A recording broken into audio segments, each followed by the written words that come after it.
Twelfth B के प्यारे विद्यार्थियों, आज हम यूनिट 3 वैद्युत रसायन इलेक्ट्रोकेमिस्ट्री आपको पढ़ाना शुरू करेंगे। मैंने जो यूनिट 2 में आपको काम दिया था, आपसे उम्मीद करती हूँ कि वो आपने अपनी कॉपी में कर लिया होगा। न्यूमेरिकल आप अपनी न्यूमेरिकल वाली कॉपी में करते रहें और उसको याद कर लें अच्छे से थ्योरी को। तो ये यूनिट 3 है अब वैद्युत रसायन इलेक्ट्रोकेमिस्ट्री। ये बड़ी इम्पोर्टेंट यूनिट है, बहुत सारे टॉपिक हैं इस यूनिट में और इसको आपको साथ साथ हम आपको जो वीडियो भेजते हैं उसको वीडियो को आप देख करके इसको समझ लेंगे और जो नोट्स भेजते हैं उनको अपनी कॉपी में लिख लेंगे और उसको साथ साथ आप याद करते रहें, नहीं तो आप इसको याद नहीं कर पाएंगे। बहुत सारे टॉपिक हैं, यूनिट भी बड़ी है ये, तो जो भी आपको रोज़ पढ़ाया जाए उसको आप रोज़ याद करें। देखिए, वैद्युत रसायन क्या है, किसे कहते हैं वैद्युत रसायन इलेक्ट्रोकेमिस्ट्री? रसायन विज्ञान की वह शाखा जिसके अंतर्गत विभिन्न रासायनिक निकायों में वैद्युत धारा प्रवाहित करने पर हो रहे रासायनिक परिवर्तन तथा रासायनिक अभिक्रिया द्वारा वैद्युत उत्पादन का अध्ययन किया जाता है, उसे वैद्युत रसायन कहते हैं। मीन्स रसायन विज्ञान की वह शाखा जिसके अंतर्गत विभिन्न रासायनिक निकायों, निकाय मीन्स सिस्टम, विभिन्न जो रासायनिक प्रक्रम किए जाते हैं, विभिन्न रासायनिक निकायों में वैद्युत धारा प्रवाहित करने पर हो रहे रासायनिक परिवर्तन, मतलब वैद्युत धारा प्रवाहित करने पर उसमें क्या रासायनिक परिवर्तन होगा तथा रासायनिक अभिक्रिया द्वारा वैद्युत उत्पादन का अध्ययन किया जाता है। दो प्रकार के परिवर्तन होते हैं, इसमें दो प्रकार के परिवर्तनों का अध्ययन करते हैं। एक तो वैद्युत धारा प्रवाहित करने पर क्या रासायनिक परिवर्तन होगा, दूसरा रासायनिक अभिक्रिया के द्वारा वैद्युत धारा कैसे उत्पन्न होगी, इसका अध्ययन किया जाता है, उसे वैद्युत रसायन कहते हैं। ये वैद्युत रासायनिक प्रक्रम जो हैं ये सेल में किए जाते हैं, कुछ विशेष प्रकार के पात्रों में किए जाते हैं जिनको सेल कहते हैं। सेल, CELLS, इनको सेल कहते हैं। और क्या होते हैं सेल? जिन पात्रों में वैद्युत रासायनिक परिवर्तन कराए जाते हैं या उनका अध्ययन किया जाता है, सेल कहलाते हैं। जिन पात्रों में वैद्युत रासायनिक परिवर्तन, मैंने आपको बताया वैद्युत रासायनिक परिवर्तन दो प्रकार के, एक तो वैद्युत धारा प्रवाहित करने पर हो रहे रासायनिक परिवर्तन, दूसरे रासायनिक अभिक्रिया के द्वारा उत्पन्न हो रही वैद्युत धारा, तो उनको वैद्युत रासायनिक परिवर्तन कहते हैं। मतलब वैद्युत धारा प्रवाहित करने पर जो रासायनिक परिवर्तन हो या जो रासायनिक अभिक्रिया के द्वारा वैद्युत धारा परिवर्तन हो, जिन पात्रों में वैद्युत रासायनिक परिवर्तन कराए जाते हैं या उनका अध्ययन किया जाता है, वे सेल कहलाते हैं। ये दो प्रकार के होते हैं। अभी वैद्युत रासायनिक सेल दो प्रकार के होते हैं, जो सेल हैं वो दो प्रकार के होते हैं। पहला होता है वैद्युत रासायनिक सेल, इलेक्ट्रोकेमिकल सेल। दूसरा होता है वैद्युत अपघटनी सेल, इलेक्ट्रोलिटिक सेल। ठीक है, इलेक्ट्रोलिटिक सेल। तो वैद्युत रासायनिक सेल क्या है? वैद्युत रासायनिक सेल, इस सेल में रासायनिक अभिक्रिया के फलस्वरूप वैद्युत धारा उत्पन्न की जाती है।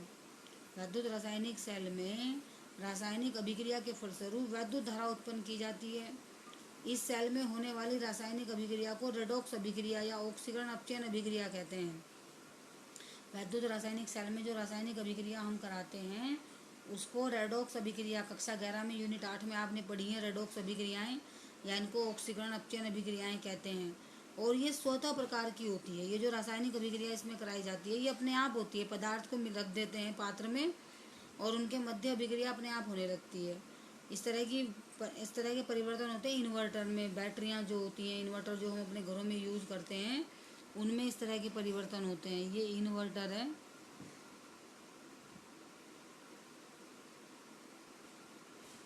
इन्वर्टर और बैटरियां जो होती हैं इनमें इस तरह के परिवर्तन किए जाते हैं। जो सेल में, उसमें घड़ियों में हम बैटरियां यूज करते हैं, सेल यूज करते हैं। जो टॉर्च होती है उसमें हम सेल यूज करते हैं, ये उनमें यूज होते हैं। दूसरा है वैद्युत अपघटनी सेल, इसे इलेक्ट्रोलिटिक सेल कहते हैं। इस सेल में वैद्युत धारा प्रवाहित करके रासायनिक अभिक्रिया कराई जाती है। मतलब इसमें हम पहले वैद्युत धारा प्रवाहित करेंगे फिर रासायनिक अभिक्रिया कराएंगे। तो इस प्रक्रम को वैद्युत अपघटनी सेल, तथा इसमें जो अभिक्रिया होती है वो अस्वतः प्रकार की होती है। इस सेल को, इस प्रक्रम को इस सेल में जो प्रक्रम ये किया जाता है, मतलब वैद्युत धारा प्रवाहित करके रासायनिक अभिक्रिया कराई जाती है, इस प्रक्रम को वैद्युत अपघटन, इस प्रक्रम को वैद्युत अपघटन तथा यह अभिक्रिया अस्वतः प्रकार की होती है। ठीक है, मतलब यह प्रक्रम वैद्युत अपघटन, यहाँ पे लिख लेंगे इसको, यह है यहाँ पर, यह प्रक्रम वैद्युत अपघटन तथा अभिक्रिया अस्वतः प्रकार की होती है, अस्वतः प्रकार की होती है। ये यहाँ की लिखा हुआ है और यह होती है, मतलब यह प्रक्रम वैद्युत अपघटन तथा अभिक्रिया अस्वतः प्रकार की होती है, तथा यह अभिक्रिया अस्वतः प्रकार की होती है। इसका उदाहरण जैसे नेल्सन सेल में अन्य सेल के वैद्युत अपघटन द्वारा NaOH का उत्पादन किया जाता है। NaCl के वैद्युत अपघटन द्वारा NaOH का उत्पादन किया जाता है। नेल्सन सेल कक्षा 11 में पढ़ा आपने, ये सोडियम हाइड्रोक्साइड आपके कोर्स में था। अब यहाँ 2-3 टर्म और हैं, जैसे पहला है वैद्युत अपघटे किसे कहते हैं, इलेक्ट्रोलाइट किसे कहते हैं। वैद्युत अपघटे का मतलब क्या है, जो अपघटित हो जाएं। वे पदार्थ जो वैद्युत धारा प्रवाहित करने पर अपने अवयवों में विभक्त हो जाते हैं, वैद्युत अपघटे पदार्थ कहलाते हैं, मतलब जो अपने सरल भागों में टूट जाएं। वैद्युत अपघटे का अर्थ यही है, वैद्युत द्वारा अपघटित होने वाले वे पदार्थ जो वैद्युत धारा प्रवाहित करने पर अपने अवयवों में विभक्त हो जाते हैं, वैद्युत अपघटे पदार्थ कहलाते हैं। ये वैद्युत अपघटे पदार्थ कहलाते हैं। वह पदार्थ जो विलायक में घोलने पर अपने आयनों में विभक्त हो जाते हैं, वे भी वैद्युत अपघटे पदार्थ कहलाते हैं। तो आप इसको इस तरह से डिफाइन कर सकते हैं, देखिए, हाँ, 2 तरह से हमने डिफाइन किया है कि वे पदार्थ जो वैद्युत धारा प्रवाहित करने पर अपने अवयवों में विभक्त हो जाते हैं, वैद्युत अपघटे पदार्थ कहते हैं। या ये और लिखा है ना यहाँ पे, और या वह पदार्थ जो विलायक में घोलने पर अपने आयनों में विभक्त हो जाते हैं, वैद्युत अपघटे पदार्थ कहलाते हैं। इसके उदाहरण है जैसे अम्ल, क्षार एवं लवण। जो अम्ल, क्षार और लवण होते हैं, जब आप उनके जलीय विलयन में वैद्युत धारा प्रवाहित करते हैं तो वे अपने आयनों में टूट जाते हैं, या किसी विलायक में घोलने पर अपने आयनों में टूट जाते हैं, तो उन्हें कहते हैं वैद्युत अपघटे। ये टर्म तो जो इससे पहले वाली यूनिट थी, यूनिट 2, उसमें भी आई है, विलयन में भी, उसमें उसका अपोजिट आया वैद्युत अनपघटे। दूसरा है वैद्युत अनपघटे, नॉन इलेक्ट्रोलाइट।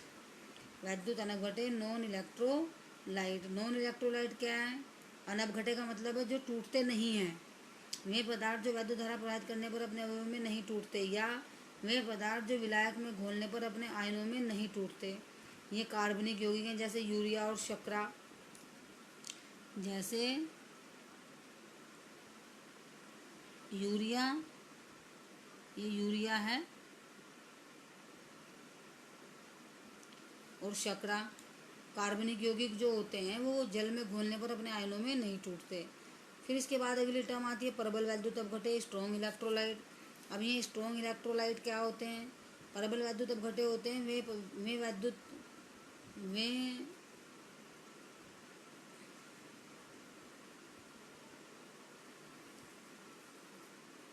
प्रबल वैद्युत अपघटे किन्हें कहेंगे, वे वैद्युत अपघटे पदार्थ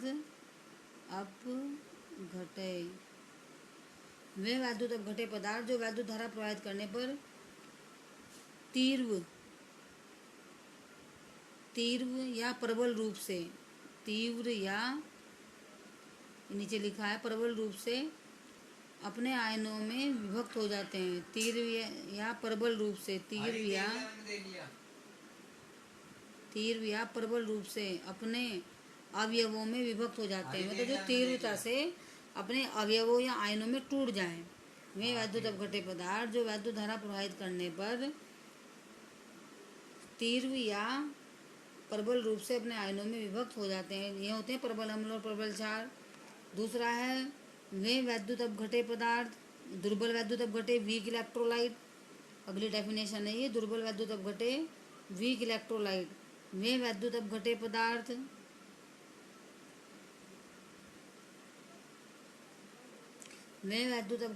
जो वैद्युत धारा प्रवाहित करने पर दुर्बल रूप से अपने अवयवों में विभक्त होते हैं। ठीक है,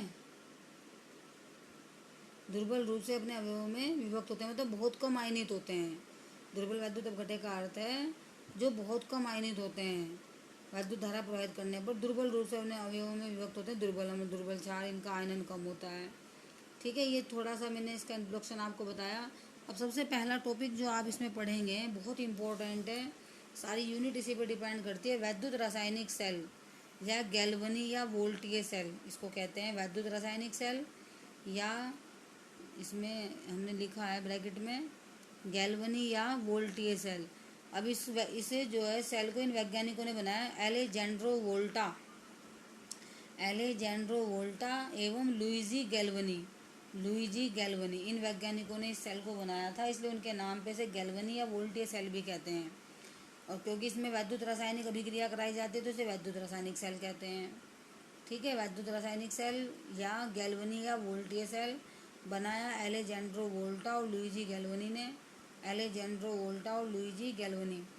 तो इसकी संरचना कैसी है देखिए, इसको चित्र को देखिए आप, ये चित्र है। इसमें क्या करते हैं, हम दो पात्र ले लिए हमने, एक ये बीकर है, एक ये बीकर है, हमने ले लिया।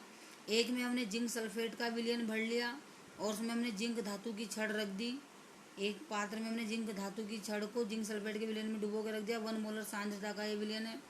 दूसरे पात्र में हमने कॉपर धातु की छड़ को कॉपर सल्फेट के विलयन में डुबो के रख दिया, ये भी 1 मोलर सांद्रता का विलयन है।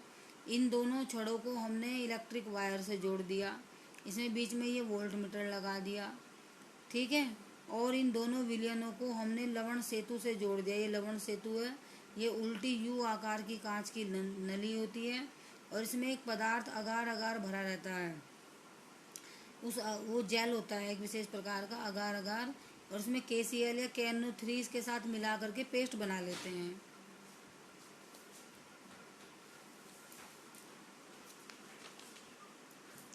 इसमें यहाँ पर ये अगार अगार जेल होता है, इसमें अगार अगार में KCl मिला लेते हैं या KNO3 मिला के एक पेस्ट बना लेते हैं। उस पेस्ट को इस लवण सेतु में भर देते हैं। उल्टी यू आकार की कांच की नली होती है ये, नीचे इसमें यहाँ पर ये कॉटन प्लग लगे होते हैं, ये कॉटन प्लग लगे हैं, इसमें रुई लगा देते हैं ताकि ये विलयन इसके अंदर ना जाए।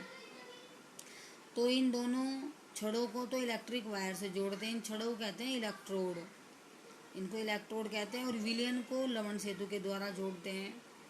ठीक है, अब इसमें क्या होता है, जिंक धातु की जो छड़ है इस पर ऑक्सीकरण की अभिक्रिया होती है तो इसे एनोड कहते हैं। जिंक धातु की छड़ पर ऑक्सीकरण, ऑक्सीडेशन लिखा है ये शॉर्ट में OXI, डी के ऊपर एन है, ऑक्सीडेशन, तो इस पर ऑक्सीडेशन की क्रिया होती है तो इसे कहेंगे एनोड। क्योंकि वैद्युत रासायनिक सेल में जिस इलेक्ट्रोड पर ऑक्सीकरण की अभिक्रिया होती है उसे एनोड कहते हैं और ये होता है नेगेटिव। ठीक है, दूसरा कॉपर धातु की छड़ पर कॉपर इलेक्ट्रोड पर रिडक्शन की अभिक्रिया होती है, अपचयन की अभिक्रिया होती है, ReD के ऊपर एन है, इसका मतलब है रिडक्शन, तो इसे कहते हैं कैथोड। जिस इलेक्ट्रोड पर रिडक्शन या अपचयन की अभिक्रिया होती है उसे कैथोड कहते हैं और ये होता है धन ध्रुव इनका। ठीक है, तो इस तरह से इसकी संरचना होती है। ये वैद्युत रासायनिक सेल की ये बीकर हैं, 2 बीकर ले लिए, एक में जिंक धातु की छड़ को जिंक सल्फेट के विलयन में डुबो के रख दिया 1 मोलर सांद्रता के, दूसरे में कॉपर धातु की छड़ को कॉपर सल्फेट के 1 मोलर सांद्रता के विलयन में डुबो करके रख दिया, और दोनों छड़ों को एक इलेक्ट्रिक वायर से जोड़ दिया, बीच में वोल्ट मीटर लगा दिया। इलेक्ट्रॉनों का प्रवाह एनोड से कैथोड की ओर होता है और वैद्युत धारा का प्रवाह इसके अपोजिट, ये बना है जो एरो, वैद्युत धारा का प्रवाह कैथोड से एनोड की ओर होता है और इलेक्ट्रॉनों का प्रवाह, ये इलेक्ट्रॉन है,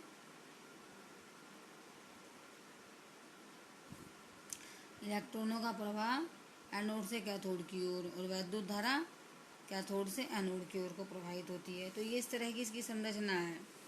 तो देखिए इसको कैसे आप डिफाइन करेंगे। संरचना में क्या लिखा है, जिंक सल्फेट एवं कॉपर सल्फेट विलयन के मध्य रासायनिक अभिक्रिया द्वारा वैद्युत रासायनिक सेल की संरचना एवं क्रिया प्रणाली की व्याख्या की जा सकती है जो निम्न प्रकार है। दो कांच के बीकर में समान मोलर सांद्रता 1 मोलर वाले जिंक सल्फेट और कॉपर सल्फेट का जलीय विलयन लेते हैं। जिंक सल्फेट विलयन ZnSO4 विलयन में एक जिंक की छड़ तथा कॉपर सल्फेट विलयन में कॉपर की छड़ रखते हैं। ये धातु छड़ें इलेक्ट्रोड कहलाती हैं। इन छड़ों का कहते हैं इलेक्ट्रोड। वोल्ट मीटर से दोनों इलेक्ट्रोडों को तार की सहायता से जोड़ देते हैं। दोनों बीकरों के वैद्युत अपघटयों को लवण सेतु द्वारा जोड़ते हैं। मैंने भी आपको बताया दोनों बीकरों में जो वैद्युत अपघटय है, ये वैद्युत अपघटय हैं जो जिनमें अपघटन की अभिक्रिया होगी, इनको लवण सेतु के द्वारा जोड़ते हैं। अब इसकी क्रिया विधि क्या है?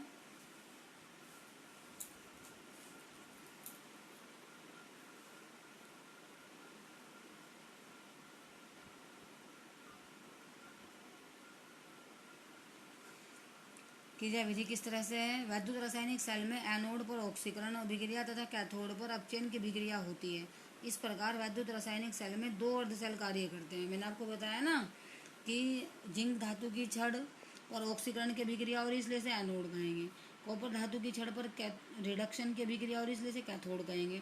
तो ये पूरा मिला के तो वैद्युत रासायनिक सेल है। और इसमें दो अर्ध सेल हो गए। एक जिस पर ऑक्सीकरण की अभिक्रिया हो रही उसे ऑक्सीकरण अर्ध सेल कहेंगे। जिस पर अपचयन की अभिक्रिया हो रही है उसे अपचयन अर्ध सेल कहेंगे। ठीक है ना। जिंक इलेक्ट्रोड को ऑक्सीडेशन हाफ सेल कहेंगे और कॉपर इलेक्ट्रोड को रिडक्शन हाफ सेल कहेंगे। तो दो प्रकार के अर्ध सेल का अध्ययन करेंगे। तो सबसे पहला ऑक्सीकरण अर्ध सेल। ये ऑक्सीकरण अर्ध सेल है जिंक इलेक्ट्रोड जो है ये। तो इस पर क्या होगा? इस पर ऑक्सीकरण की अभिक्रिया होगी। ऑक्सीकरण की अभिक्रिया में क्या होगा? जो ये जिंक धातु की छड़ है, इस पर जो जिंक परमाणु है, वे जिंक परमाणु अपने इलेक्ट्रॉनों का त्याग करके जिंक आयनों के रूप में विलयन में चले जाएंगे। मतलब वो जिंक परमाणु अपने इलेक्ट्रॉन तो छोड़ देंगे छड़ पे ही और खुद जिंक आयनों के रूप में चले जाएंगे विलयन में। तो यहाँ से ये इलेक्ट्रॉन आप देख रहे हैं, इसलिए तो इस छड़ पर नेगेटिव चार्ज है क्योंकि इस पर इलेक्ट्रॉन है। यहाँ से ये इलेक्ट्रॉन चले जाएंगे कैथोड पर, कॉपर धातु की छड़ पर, और कॉपर धातु की छड़ से ये इलेक्ट्रॉन विलयन में चले जाएंगे। विलयन में जो कॉपर आयन है,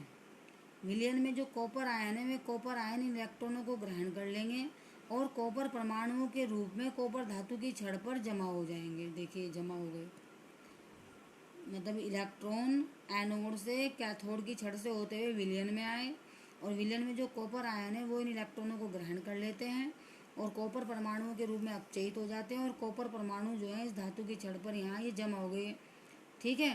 तो ये जो ऑक्सीकरण अपचयन की अभिक्रिया जो होती है वैद्युत रासायनिक अभिक्रिया, इसके फलस्वरूप जो कैथोड की छड़ है, ये कॉपर की छड़, ये तो मोटी होती जाती है और जो ये एनोड की छड़ थी जिंक धातु की छड़, ये पतली होती जाती है। देखिए अंदर से हमने इसको थोड़ा वो कर रखा है। ठीक है। क्योंकि एनोड जो जिंक धातु है, यहाँ पे क्या हो रहा है? ये छड़ पिघल रही है। जिंक परमाणु अपने इलेक्ट्रॉनों का त्याग करके जिंक आयनों के रूप में विलयन में जा रहे हैं और इलेक्ट्रॉन एनोड से कैथोड पे जा रहे हैं। तो जिंक धातु की छड़ पिघल रही इसलिए ये पतली हो जाएगी। और कैथोड पे क्या हो रहा? एनोड से जो इलेक्ट्रॉन आए वे विलयन में पहुंचे। विलयन में जो कॉपर आयन थे उन्होंने इलेक्ट्रॉन ग्रहण किए और वे कॉपर परमाणु के रूप में अपचयित हो गए और वो जमा हो गए कॉपर धातु की छड़ पर। तो ये छड़ हो जाएगी मोटी।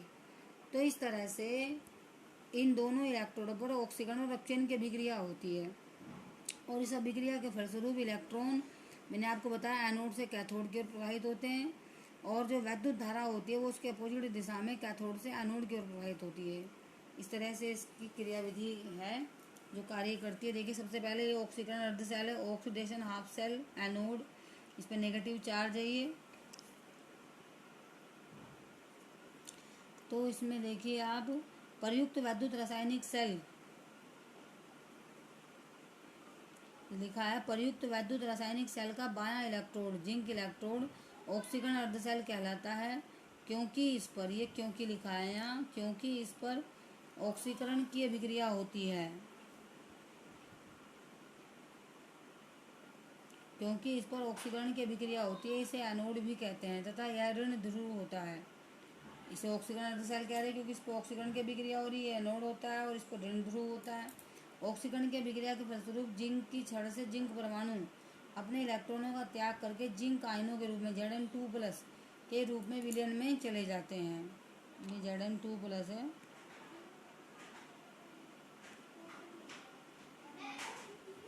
विलयन में चले जाते हैं तथा इलेक्ट्रॉन तथा इलेक्ट्रॉन एनोड से कैथोड की ओर अभिगमन करते हैं। ये जिंक परमाणु जिंक आयनों में ऑक्सीकृत हो गए और इन्होंने इन इलेक्ट्रॉनों का त्याग कर दिया। ठीक है, और ये इलेक्ट्रॉन कहाँ जाएंगे? एनोड से कैथोड की ओर। ये जो ऑक्सीकरण अर्धशैल अभिक्रिया, इसे हम ऑक्सीकरण अर्धशैल अभिक्रिया कहेंगे। और ऑक्सीकरण अर्धशैल को हम ऐसे प्रदर्शित करते हैं, जिंक ऑब्लिक Zn2+, और जिंक आयनों का सांद्रण कितना है? 1 मोलर। इस तरह से हम एक बीच में ये ऑब्लिक का चिन्ह लगा दिया हमने, इसे हम कहेंगे ऑक्सीकरण अर्धशैल, जिंक ऑब्लिक Zn2+, 1 मोलर। उपरोक्त अभिक्रिया को ऑक्सीकरण अर्धशैल अभिक्रिया कहते हैं। अब दूसरा देखिए आप, अपचयन अर्धशैल, रिडक्शन हाफ सेल कैथोड, और ये है धन ध्रुव, आपको बताया था मैंने अभी।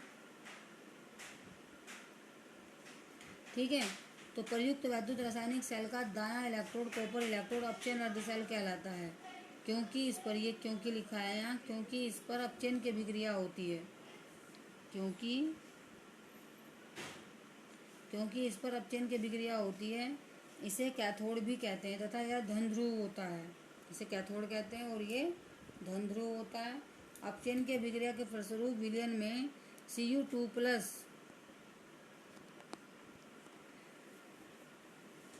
Cu2+ माने कॉपर आयन,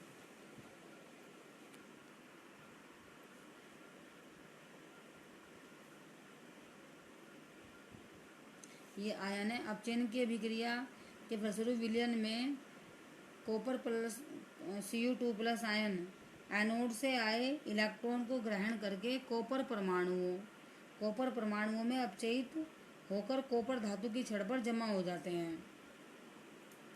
मतलब अपचयन की अभिक्रिया में क्या होगा? अपचयन की अभिक्रिया के फलस्वरूप विलयन में उपस्थित कॉपर आयन, उपस्थित भी आएगा यहाँ पे शब्द, उपस्थित लिख लीजिए आप, लिख लेंगे आप थोड़ा सा। उपस्थित कॉपर आयन एनोड से आए इलेक्ट्रॉन को ग्रहण करके कॉपर परमाणुओं में अपचयित होकर कॉपर धातु की छड़ पर जमा हो जाते हैं। मैंने भी आपको बताया था कि एनोड से जो इलेक्ट्रॉन कैथोड पर आते हैं, वे इलेक्ट्रॉन कॉपर धातु की छड़ से विलयन में चले जाते हैं, और विलयन में जो कॉपर आयन है, वे कॉपर आयन उन इलेक्ट्रॉनों को ग्रहण करके कॉपर परमाणुओं में अपचयित होकर कॉपर धातु की छड़ पर जमा हो जाते हैं। तो ये कॉपर आयन है Cu2+, इन्होंने 2 इलेक्ट्रॉन ग्रहण कर लिए और ये अपचयित हो गए कॉपर परमाणुओं में। कॉपर अर्धशैल को हम ऐसे लिख सकते हैं, Cu2+, 1 मोलर ऑब्लिक Cu। इस तरह से इसको लिख सकते हैं हम, Cu2+ है ये, और ये यहाँ पर 1 मोलर लिखा है। 1 मोलर मतलब ये अपचयन अर्धशैल को इस तरह दिखा सकते हैं, Cu2+, 1 मोलर ऑब्लिक Cu। तो उपरोक्त अभिक्रिया को अपचयन अर्धशैल अभिक्रिया कहते हैं। अब पूर्ण शैल अभिक्रिया क्या होगी? पूर्ण शैल में तो क्या हुआ? जिंक का तो जिंक आयनों में ऑक्सीकरण हुआ और कॉपर आयनों का कॉपर परमाणुओं में अपचयन हुआ। पूर्ण शैल अभिक्रिया, कंप्लीट शैल रिएक्शन, इन दोनों इक्वेशन को जोड़ देंगे। इस प्रकार इलेक्ट्रॉन का अभिगमन एनोड से कैथोड की ओर होता है तथा वैद्युत धारा कैथोड से एनोड की ओर प्रवाहित होती है। Zn + Cu2+ = Zn2+ Cu। उपरोक्त अभिक्रिया पूर्ण शैल अभिक्रिया है कहलाती है, या पूर्ण शैल अभिक्रिया है। पूर्ण शैल को निम्न प्रकार प्रदर्शित कर सकते हैं, इधर ऐसे लिखेंगे इसको, एनोड से कैथोड की ओर Zn/Zn2+, Zn2+ का सांद्रण कितना? 1 मोलर। ये क्या है? एनोड। एनोड क्या है? ऋण ध्रुव। बीच में 2 समांतर लाइनें, ये किसको प्रदर्शित करनी है? लवण सेतु को। ये लवण सेतु को प्रदर्शित करनी है। फिर अपचयन हो रहा, Cu2+, 1 molar oblique Cu cathode, copper electrode cathode है और इस पर धन ध्रुव है, धनावेश है। ठीक है, तो एनोड भी पता चल रहा है हमें, जिंक परमाणुओं का जिंक आयनों में ऑक्सीकरण हो रहा, बीच में लवण सेतु है, कैथोड पर कॉपर आयनों का कॉपर परमाणुओं में अपचयन हो रहा। ठीक है, इस तरह से हम पूर्ण शैल को प्रदर्शित कर सकते हैं। अब इसमें आता है वैद्युत रासायनिक शैल, अगर क्वेश्चन आता है, इसकी संरचना क्रियाविधि यहाँ तक आएगी पूरी। कई बार लवण सेतु भी इसमें जोड़ के लिख दिया जाता है। लवण सेतु किसे कहते हैं, इसके क्या कार्य हैं, बहुत इंपॉर्टेंट है। ये जो टॉपिक है वैद्युत रासायनिक सेल का, बोर्ड में प्रैक्टिकल के लिए भी बहुत इंपॉर्टेंट है। बच्चे चार्ट पे से बहुत ज़्यादा बनाते हैं, इसमें से बहुत सारे क्वेश्चन पूछे जाते हैं। इस टॉपिक को आप अच्छे से तैयार कर लेंगे, बड़ा इंपॉर्टेंट टॉपिक है और बड़ा अच्छा टॉपिक है। अब लवण सेतु क्या है, अभी मैंने आपको बताया था साल्ट ब्रिज, अभी आपने देखा था इसमें चित्र में, ये जो दोनों बीकर के मध्य इन वैद्युत अपघट्यों को जो जोड़ रहा है वो लवण सेतु है। और ये उल्टी यू आकार की कांच की नली होती है और इसमें एक अगार अगार जेल होता है जिसमें KCl KNO3 के साथ मिला करके एक पेस्ट भर दिया जाता है और नीचे ये कॉटन प्लग से इसको बंद कर रखा है। तो लवण सेतु एक उल्टी यू आकार की कांच की नली होती है जिसमें अगार अगार से बना पोटेशियम क्लोराइड या पोटेशियम नाइट्रेट का पेस्ट भरा होता है। लवण सेतु में भरे लवण की इलेक्ट्रोड की धातु या वैद्युत अपघट्यों के विलयन से कोई अभिक्रिया नहीं होती। लवण सेतु में जो भी ये साल्ट भरा रहता है इसकी धातु इलेक्ट्रोड की धातु या वैद्युत अपघट्यों के विलयन से कोई अभिक्रिया नहीं होती है। तो इसके कार्य, लवण सेतु के कार्य क्या हैं भाई? पहला है, लवण सेतु आंतरिक सेल परिपथ को पूर्ण करता है क्योंकि दोनों धात्विक इलेक्ट्रोड वैद्युत तार की सहायता से संयोजित होते हैं, जबकि अर्ध सेलों में उपस्थित वैद्युत अपघट्य लवण सेतु द्वारा संयोजित होता है। जो इलेक्ट्रोड हैं दोनों, उनको तो हम इलेक्ट्रिक वायर से जोड़ देते हैं और जो वैद्युत अपघट्य हैं अर्ध सेलों में उन्हें लवण सेतु के द्वारा जोड़ते हैं। दूसरा यह है, एक अर्ध सेल से दूसरे अर्ध सेल की ओर वैद्युत अपघट्यों के अभिगमन को रोकता है। इसमें ये जो है एक अर्ध सेल से दूसरे अर्ध सेल की ओर वैद्युत अपघट्यों के अभिगमन को रोकता है। तीसरा यह दोनों अर्ध सेलों में वैद्युत अपघट्यों की वैद्युत उदासीनता को बनाए रखता है। जो वैद्युत अपघट्य हैं अर्ध सेलों में जो भरे हुए हैं, जिंक अर्ध सेल में और कॉपर अर्ध सेल में, उनकी वैद्युत उदासीनता को बनाए रखता है। जैसे क्लोराइड आयन, Zn मतलब Cl- आयन जो है, ये Cl- है भाई, Cl- जिंक आयनों को उदासीन करते हैं तथा K+ पोटेशियम आयन सल्फेट आयनों को उदासीन करते हैं। ये सल्फेट है, SO4 2- को उदासीन करते हैं। मतलब क्लोराइड आयन जिंक आयनों को उदासीन करते हैं तथा पोटेशियम आयन, बीच में कोमा लगा लेंगे, पोटेशियम आयन सल्फेट आयनों को उदासीन करते हैं। कैसे करेंगे देखिए। अब जो लवण सेतु है उसमें अगार अगार में मान लीजिए KCl बढ़ा हुआ, ये टूटेगा K+ और Cl- में। ये Cl- आयन जिंक इलेक्ट्रोड पर जो विलयन में जिंक आयन है Zn2+, उनके साथ संयुक्त होकर बना लेंगे ZnCl2 एनोड पर। और जो पोटेशियम आयन है वो कॉपर इलेक्ट्रोड पर विलयन में जो सल्फेट आयन है उनके साथ मिलकर बना लेंगे K2SO4। तो इस तरह से ये इनकी वैद्युत उदासीनता को बनाए रखता है। देखिए, जो वैद्युत रासायनिक सेल है इसकी सहायता से हम मतलब अन्य प्रकार के सेल भी बना सकते हैं। जैसे ये क्वेश्चन है, कॉपर सल्फेट तथा सिल्वर नाइट्रेट विलयन के बीच रेडॉक्स अभिक्रिया को वैद्युत रासायनिक सेल सहित प्रदर्शित कीजिए तथा प्रत्येक सेल पर होने वाली अभिक्रिया के लिए समीकरण लिखिए। मतलब इन्होंने एक दूसरा एग्जाम्पल दे दिया। अभी तो हमने जिंक और कॉपर इलेक्ट्रोड का वैद्युत रासायनिक सेल पढ़ा। अब इन्होंने बताया कॉपर सल्फेट और सिल्वर नाइट्रेट विलयन के बीच रेडॉक्स अभिक्रिया को वैद्युत रासायनिक सेल द्वारा प्रदर्शित करना। एक तो कॉपर इलेक्ट्रोड है और एक सिल्वर इलेक्ट्रोड तथा प्रत्येक सेल पर होने वाली अभिक्रिया के समीकरण को लिखिए। तो हमने इस तरह से बना दिया ये। अब यहाँ पर इसी तरह से दो बिगड़ ले लिए। एक में कॉपर धातु की छड़ को कॉपर सल्फेट के विलयन में डुबो दिया 1 मोलर सांद्रता का। दूसरे में सिल्वर धातु की छड़ को सिल्वर नाइट्रेट के विलयन में डुबो दिया, ये भी 1 मोलर सांद्रता का है। दोनों को इलेक्ट्रिक वायर से जोड़ दिया, बीच में एक वोल्ट मीटर जोड़ दिया, ठीक है। और दोनों वैद्युत अपघट्यों को लवण सेतु से जोड़ दिया। इसमें अगार अगार में KCl मिला करके भर लिया और नीचे ये कॉटन प्लग लगा दिए इसमें दोनों तरफ, ठीक है। तो इसमें भी ऐसे ही होगा। कॉपर की जो क्रियाशीलता है वो सिल्वर से अधिक होती है, ठीक है। कॉपर की जो क्रियाशीलता होती है वो सिल्वर से अधिक होती है। जब भी हम दो धातु लेते हैं, जो अधिक क्रियाशील धातु है वही कम क्रियाशील धातु को उसके लवण के विलयन से विस्थापित करती है। जो अधिक क्रियाशील धातु है उस पर ऑक्सीकरण होगा और वो काम करेगी एनोड का। तो कॉपर की क्रियाशीलता अधिक है सिल्वर की तुलना में, तो कॉपर पर ऑक्सीकरण होगा, ये एनोड का काम करेगा। और जो एनोड है वो क्या है, ऋण ध्रुव है, ठीक है। इसी तरह से सिल्वर पर क्या होगा, सिल्वर पर अपचयन होगा। अपचयन जहाँ होगा वो कैथोड है और कैथोड क्या है, धन ध्रुव है। तो इसमें भी इसी तरह से होगा। कॉपर धातु की जो कॉपर जो अर्ध सेल है इस पर ऑक्सीकरण की अभिक्रिया होगी, जिसके फलस्वरूप कॉपर धातु की छड़ से कॉपर परमाणु अपने इलेक्ट्रॉनों का त्याग करके कॉपर आयनों के रूप में विलयन में चले जाएंगे और इलेक्ट्रॉन जो है एनोड से कैथोड पर चले जाएंगे। और यहाँ से इलेक्ट्रॉन विलयन में आ जाएंगे। विलयन में उपस्थित सिल्वर आयन इन इलेक्ट्रॉनों को ग्रहण करके सिल्वर परमाणुओं के रूप में अपचयित हो जाएंगे और ये सिल्वर धातु की छड़ पर जमा हो जाएंगे। इसी तरह से ये छड़ जो है मोटी हो जाएगी। और जो कॉपर धातु की छड़ है, क्योंकि यहाँ से कॉपर परमाणु अपने इलेक्ट्रॉनों का त्याग करके कॉपर आयनों के रूप में विलयन में जा रहे हैं, तो ये छड़ पतली हो जाएगी। देखिए ये पतली हो गई। ठीक है, तो इसमें भी 2 हाफ सेल हो गए। इसकी पूरी व्याख्या भी करने के लिए आ सकती है उसी तरह जैसे मैंने अभी पीछे पढ़ाया आपको। और शॉर्ट में अगर केवल समीकरण ही पूछी जाए तो समीकरण लिख सकते हैं आप। इसमें तो केवल समीकरण ही पूछे। इन्होंने वैद्युत रासायनिक सेल के बीच रेडॉक्स अभिक्रिया को वैद्युत रासायनिक सेल द्वारा प्रदर्शित कीजिए। मतलब इस वैद्युत रासायनिक सेल का चित्र बनाइए और जो इस पर रेडॉक्स अभिक्रिया हो रही है ऑक्सीकरण अपचयन की, उन्हें बनाइए। तो ऑक्सीकरण अर्ध सेल अभिक्रिया, ऑक्सीकरण हाफ सेल क्या है? एनोड ऋण ध्रुव। ऑक्सीकरण किसका हो रहा? कॉपर का। कॉपर परमाणु कॉपर आयनों के रूप में ऑक्सीकृत हो रहे हैं और इलेक्ट्रॉनों का त्याग कर रहे हैं। ये इलेक्ट्रॉन कहाँ चले गए? अपचयन अर्ध सेल पर। ये क्या है? कैथोड धन ध्रुव। ये रिडक्शन हाफ सेल, समझ में आ रहा होगा। ऑक्सीडेशन की शॉर्ट फॉर्म OXID के ऊपर N, रिडक्शन की शॉर्ट फॉर्म RED के ऊपर N। तो रिडक्शन हाफ सेल यानी कि अपचयन अर्ध सेल पर क्या हो रहा? अपचयन। तो यहाँ पर विलयन में जो सिल्वर आयन है 2Ag प्लस है, ये 2 इलेक्ट्रॉन ग्रहण करेंगे, 2Ag में अपचयित हो जाएंगे और ये जमा हो जाएंगे छड़ पर।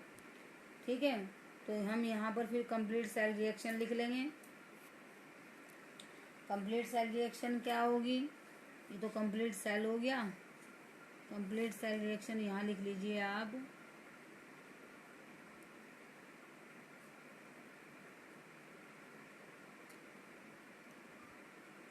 कंप्लीट सेल रिएक्शन, तो कंप्लीट सेल रिएक्शन क्या होगी भाई? ये इलेक्ट्रॉन से इलेक्ट्रॉन कट जाएंगे, ये हो जाएगा Cu plus 2Ag plus equal to Cu2 plus 2Ag। ये कंप्लीट सेल रिएक्शन हो गई। फिर कंप्लीट सेल को ऐसे दिखा सकते हैं, वही ये कॉपर परमाणु कॉपर आयनों में ऑक्सीकृत हो रहे, इनका सांद्रण 1 मोलर है। ये क्या कहलाएगा? एनोड। और ये कैसा चार्ज है? इस पर नेगेटिव आवेश है। बीच में 2 समांतर लाइनें इसे लवण सेतु को प्रदर्शित कर रही हैं। फिर कैथोड पर सिल्वर आयन 2Ag प्लस, एक ही प्लस है ये, कभी 2 प्लस बना दो। 2Ag प्लस, ये 2Ag में अपचयित हो रहे ऑब्लिक 2Ag प्लस की भी सांद्रता 1 मोलर है। ये क्या है? कैथोड और धन ध्रुव। इस तरह से आप, मतलब पेपर में इस तरह का क्वेश्चन भी आ सकता है कि केवल आपसे चित्र बनवाया जाए और इक्वेशन लिखवाई जाए और पूरी संरचना और क्रियाविधि की व्याख्या भी आ सकती है। तो इस टॉपिक को आप अच्छे से वीडियो से समझेंगे और कॉपी में लिख करके आप इसको याद कर लेंगे। बहुत इंपॉर्टेंट टॉपिक है ये। आप इसको साथ साथ याद करते चलिए यूनिट को। अगर आप याद नहीं करेंगे तो इसका कोई फ़ायदा नहीं होने का, हमारे पढ़ाने का भी। याद करिए इसको। कल फिर हम आपको अगला टॉपिक पढ़ाएंगे, इलेक्ट्रोड विभव। ये भी बड़ा टॉपिक है। आज के लिए इतना ही बस। धन्यवाद।